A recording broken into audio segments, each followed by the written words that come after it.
we will ask ourselves the question at the center of all myth. 1. Who are we? Tandy and Tyrone must ask themselves who they really are in a super intense episode 9 of Cloak and Dagger Season 1. So let's find out what happened.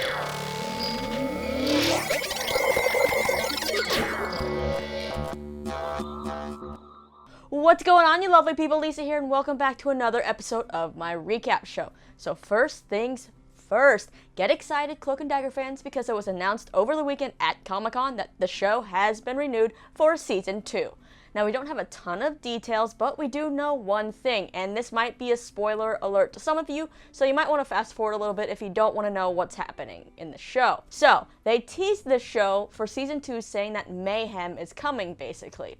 We see some claw marks, green gas, and of course, that word, mayhem. Now, if you're familiar with the comics or you've done a little bit of Google research on these characters, then you might know that Detective Bridget O'Reilly, Emma Lahana's character, turns into a vigilante or anti-hero named Mayhem. And after the events of this week's episode, it seems like she's getting well into her way towards that transformation. Showrunner Joe Pakaski told the press that there will be a post-credit scene in the finale, so we're kind of all guessing that that's where we're going to get our first glimpse at O'Reilly as Mayhem. But yeah, the Cloak and Dagger news to come out of Comic-Con is that there's a Season 2, and I am very excited for it. Before we can get to Season 2, we gotta finish Season 1, and right now we're on Episode 9 with one episode left, so let's break down this Episode 9. This episode is called Backbreaker, and it is an intense one. We pretty much see our heroes hitting rock bottom, which is sometimes what you need to help them find themselves and kick their butts into gear. We know something bad is happening soon because of Roxxon, thanks to Evita's auntie, who is back and roaming around town with her rum bottle on a quest that leads her to a Roxxon pipe. She then tells Evita that crisis is coming, and Roxxon is really setting the gears in motion for this, but the divine pairing, they can stop it. So she asks Evita if she knows if Tyrone has found the other half of the pairing yet. Well, we all know that he has, but Evita and Auntie don't, so Auntie sends Evita on a quest to find out if Tyrone has found his other half yet. We also have Father Delgado back in the picture, and he's pretty much the narrator for this episode as we see what's happening. He's teaching in his class about heroes and their arc, and Evita is one of those people sitting in his class. He's basically talking about how a hero isn't necessarily a hero right off the bat, and at some point towards the end of their arc, when you think things are just swell and they're getting to be the hero you want them to be, some tire blows and knocks them down hard, and they regress back to less than they actually were when we met them the first time. So if a hero is going to be a hero, they kind of have to be reborn again from nothing. He also mentions that they can be reborn again into a villain, which is sort of a hint, I think, at this Mayhem transformation, as we see O'Reilly in really bad shape throughout this episode, and the mention of the birth of a villain is kind of said over her scenes. But yeah, Father keeps talking about how heroes have to go through all this and how we have to watch it because sometimes we, even as people, it's a reflection of us, a catch-22 type thing. I don't know, it's a lot of stuff to talk about, but basically sometimes we have the inability to see ourselves as we actually are, and sometimes you have to see yourself through someone else's eyes in order to see how to be greater, and so that we can ascend to the greatness, and so heroes can also ascend. But the gist of it is that before our heroes can actually become the great heroes they need to be, they gotta have that rug pulled out from under them to really kick their butts in gears, to reflect on themselves and figure out who they actually want to become. I think that sounds right? But in this episode, we do see our three characters, Tandy, Tyrone, and O'Reilly, going through all of this, the hero's arc, and going into that big regression. So Tandy is back to her pill-popping, thieving ways after learning about her dad in the last episode, but she's upped all of this a little bit. Also, you guys, you know Stan Lee. He makes a cameo in pretty much every Marvel project, and Cloak and Dagger is no different. In this episode, we get to see Stan Lee courtesy of a pop art painting on the wall of one of Tandy's new targets. But yeah, Tandy is back to her old ways, and instead of stealing things from the rich people's houses, which she's probably also doing, she's also learned she can not only see people's hopes, she can steal their hopes, and this gives her some kind of extra high. And feel them, and have them all for myself.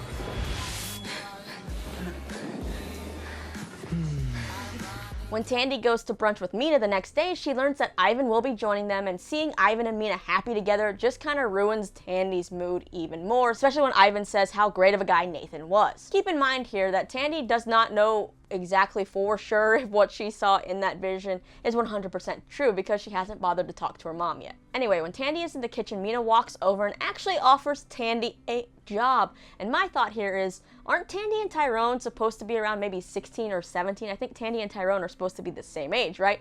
But Tandy's dropped out of school and she's a thief and all this, and here she is all of a sudden being offered a big job at a corporation. Does like Mina not know how old this kid is? I don't know. I feel like it's a little weird, but weirder things I guess have happened, and Tandy is a pretty smart kid, so we'll see what happens if she actually takes this job or not, because by the end of this episode she's gonna need some income. But Tandy has been tuning in and out of all these conversations, but she does go to shake Mina's hand about this job, and then Tandy sees Mina's hopes, and well, she decides to steal Mina's hopes and tells her, now you know how it feels. And pretty much we see Mina not the happy person we've seen her in the past. I mean, we see her kill a bee, and you know from previous episodes that is totally out of character. She would not kill Bee Arthur and any of her hive. So yeah, Tandy's running around ruining people's lives and making them as miserable as she is. But at least in this episode, she finally realizes that she is a screwed up bitch, and that's actually me quoting her own words. Now, I know you guys tend to laugh at me at almost every recap because I think I ask about where the hell Liam is in every episode, and well, finally he is back in this episode with some scruff. He actually looks pretty good with scruff. But yeah, I guess that favor he got from O'Reilly in exchange for the information he gave her was probably not a favor at all, because he's been sitting in jail this whole time, and Tandy finally goes to bail him out. She takes him back to her church because she's finally, it seems like she's either playing him or she really is ready to open up to him, and she's like, this is where I live. And she says this is the church she always wanted to get married in, and now she's kind of like scared to dream and all this. She says she's actually more scared of hopeful dreams because you have them and then you'll wake up and realize that's not what your life is. But she does say she's ready to stop what she's been doing, make her life better, and build a happy life with Liam. So yeah, typical Tandy BS I think here, maybe a hint at what she wants to do, but at this point I feel like you can never trust anything Tandy is saying. But we see her kiss Liam, and she's transported into her hopes and sees the two of them getting married. She then goes to try to steal his hopes, but something interrupts that. And it's actually not something, it's someone, and that is, well, Tyrone, who has found himself inside Tandy's vision. So let's talk about how Tyrone got there. Backing it up for Tyrone, him and his parents are at the police station finding out what happens now with Connor's confession. The officer they're talking to says they are investigating and Connors has been suspended for the time being, but you can see that Otis and Adina seem pretty skeptical and don't trust what's going on. Now when they leave the police station, Tyrone is mad because his parents are basically not saying anything. They didn't speak up for anything, and they didn't say, you know, hey Tyrone, you were right. This whole time, all these years, you had the right story. And this causes Tyrone to get angrier, and everybody just starts snapping at each other. We then see Tyrone back to his old self, just like Tandy was, getting in a fight with a classmate who literally only just like bumped him barely in the hallway. Father Delgado then tries to talk some sense into Tyrone, who's on the edge of being expelled, but Tyrone is not having it and eventually even takes a swing at Father Delgado, who uses some wrestling moves to get Tyrone in a headlock of sorts, and Tyrone then is able to see Father's fears. Now if you remember many episodes ago when we saw Father the last time, because I don't think we've seen him since, I don't know, like the second episode, we saw him at the convenience store buying alcohol. Now we see that Father has secrets of his own. It seems like from this vision that he at one point was an alcoholic, drove drunk, and killed a little girl. So while Tyrone is in Father's head seeing all this and realizing that maybe Father actually does know what he is talking about and what Tyrone has been through, Tyrone sees a door and walks through it, and that's how he ends up over in Tandy's head in the church. What the hell are you doing? Unfortunately though, Tyrone is a little too late and Tandy has stolen Liam's hopes. Tyrone leaves Father's office and Evita catches up with him and wants to talk. Just as Tyrone is about to finally open up to Evita about what's been going on with his family and Billy and all of this, Tandy comes strolling up yelling at Tyrone to stay out of her head. And Evita is just like, oh hell no girl, get away from my man, you got to leave. Now when Evita goes to grab Tandy's arm, Tandy is all of a sudden seeing Evita's hopes, and it looks like Evita wants to be a doctor. But then things take a turn when Tandy goes to reach for Evita's hopes to steal them. No. Yeah, Vita basically turns Tandy and is like, "Not today, Satan. Not today." This was probably actually my favorite moment of the episode. I was just like, hell yeah, Evita, you give Tandy that wake-up call she needs. Don't let her steal your hopes and dreams. Also, this makes me want to learn even more about Evita, because just like Tandy and Tyrone are confused about how Evita did what she did, I want to know how she did what she did. Like, I want to know more about her and her auntie and this whole, I guess, voodoo thing they've got going on, and how it protects them. Like, this is all kind of fascinating to me. But they snap back to reality, and Evita is just like, oh, great. Tandy, this girl of all people, is the other half of the divine pairing. Now, she's like saying this in her head, basically. And she walks off while Tandy and Tyrone continue to argue about, you know, trying to think that they know what the other one's going through. And it's just a really heated argument that has Tandy end up pulling a light dagger on Tyrone. They part ways, and then we see Evita carving a figure of Tandy out of white candle wax to place next to Tyrone's figure on the mantle. Tandy and Tyrone both walk home and end up staring at reflections of themselves and really stopping to take a moment, and then Tandy returns to the church to try to actually apologize to Liam. But that boy, he's now hopeless, and he has trashed the whole church and stolen her stash of money. So Tandy goes to Melissa's trailer, and she now wants to talk and clear everything up with Melissa. It seems like, you know, she's hit that rock bottom, and now she's realizing, I gotta change who I am. She wants to make amends. But surprise, that water delivery woman who shot poor Greg, we actually did, I think, see earlier in this episode, walk outside of the police station, which Tandy did see. Well, that lady is back and has Melissa at gunpoint, saying she's been sent by Scarborough, and Tandy has 3 seconds to come out before Melissa bites the dust. Now, for me, this was a moment of me internally screaming at Tandy, like, I told you so. Whether you took the money or not, Roxxon's coming for you, you idiot. This is a dirty corporation. Just like those dirty cops, they're gonna go for whoever no matter what. But like the lesson of this episode, sometimes you gotta make the mistake yourself to knock some sense into you. Also, all episode, we've seen Detective O'Reilly in a downward spiral over Fuchs' murder. Now, she did locate the pipe used to kill Fuchs under his couch, but as soon as she pulled that sucker out, the police were there to snatch it out of her hands, so I'm kind of sure that that's gonna disappear or be messed with. But she ends up going to the bar to drink her sorrows away, and it seems like this is a bar where the police often hang out. There's a carving of a wooden baton hanging on the wall called the Backbreaker, which is actually the title of this episode, Backbreaker, and we do see some flashbacks to the origin of this weapon, or whatever you want to call it, and how it's been used brutally by police over the years. Now, when Connor shows up for a drink, O'Reilly is not having it, and she grabs that Backbreaker and goes after Connors. But he ends up beating the crap out of her, and it's actually kind of brutal to watch. What's even more brutal to watch, though, is seeing how corrupt this police department is, because that whole bar is full of cops who just watched this guy beat the crap out of a fellow cop, and also basically beat the crap out of a woman. He makes sure to tell O'Reilly that this is not over yet, and O'Reilly then goes to her car to start, tending to her wounds, and then overhears on the radio that the cops have located the suspect responsible for killing Fuchs, and they're heading to that address right now, and we see her jump in the car. Now, as for Tyrone, after the fight with Tandy, he returns home, and his mom finally is ready to talk and says that he can ask her whatever he wants. So he's basically like, why didn't you do anything? Why did you never believe me? And all of this, and she basically reveals that they never chose to back up Tyrone's story about the cop killing Billy because they saw how many people were on Connor's side covering it up, and with the state of the world at the moment, they just did not want to pursue that because they knew no matter what, those people would end up coming after Tyrone, and they would rather have Tyrone alive. And Tyrone basically fights back at her, saying, someone's got to take a stand against this, or it's never going to change. Not for me, not for my future grandkids. And then, of course, his mom's like, well, what if something happens to you? Then there are no grandkids.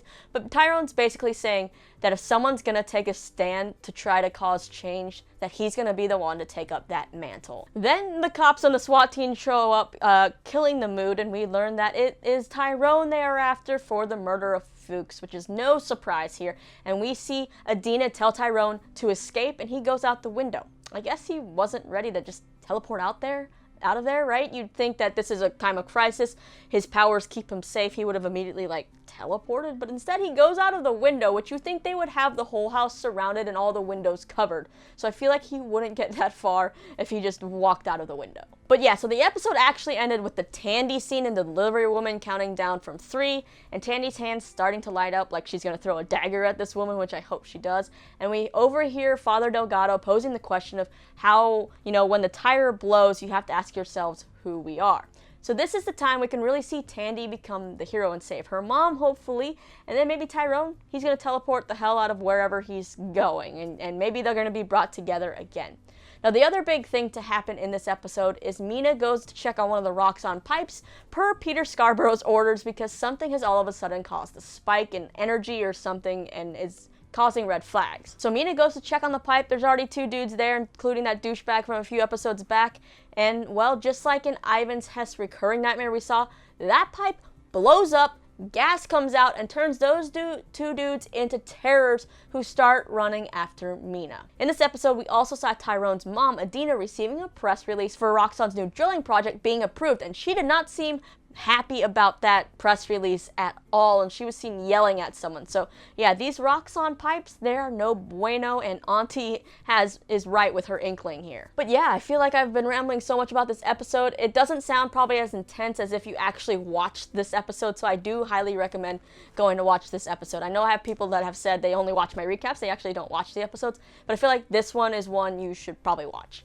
But I think overall, this was one of the best acting episodes from Olivia and Aubrey and even Emma in this whole episode. And for Emma, I'm excited to see her character arc continue with Detective O'Reilly. She's definitely hitting her low point, and with the tease for next season, she's definitely about to go on quite a big journey and transformation. But I feel like what I might be more excited about now is that it feels like Tandy and Tyrone are now figuring out who they are. They're ready to take up the hero mantle. They know what they need to do, and while they may not want to be a partnership, I think they're gonna be one now, and they're gonna be brought together no matter what. Like, is Tyrone gonna teleport and all of a sudden crash land into that delivery woman with the gun and like throw that whole plan off? That's what I'm hoping for. But I'm just wondering if there's a way for Tandy to return all these hopes to those people she stole them from, because you know what? Liam and Mina, they did not deserve that. They deserve better than that. Maybe Tyrone can go into their heads and like take their fears away, and maybe that will restore the balance. I have no idea. But let's watch the promo for the finale episode.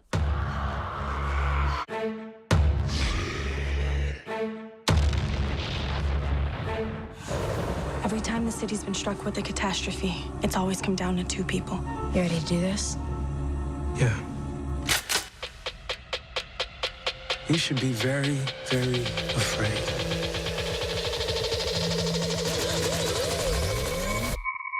Alright, y'all, that pretty much wraps up this week's recap. Let me know all your thoughts about it. What did you think of it overall? What do you think is gonna happen with, Auntie's little visions here about Tyrone and Tandy? Will they end up working together? Will they save their mom? Will Tyrone get away from the police? What do you think about O'Reilly? Yeah, make your predictions for the finale down in the comments, and let me know what you want to see in season 2, because that is coming. Will probably come in 2019. It's probably like a year away, so we'll have to wait a while. But then you can hit that subscribe button, thumbs up if you like what you see, because I'm always here recapping stuff, talking about stupid pop culture things that I like. Then you can click right over here if you want details about season 3 of Riverdale or Shadowhunters. Yeah, I'm Lisa. Thanks for hanging out with me. Don't forget to keep shining on, and yeah, be the heroes you can be. That was so corny.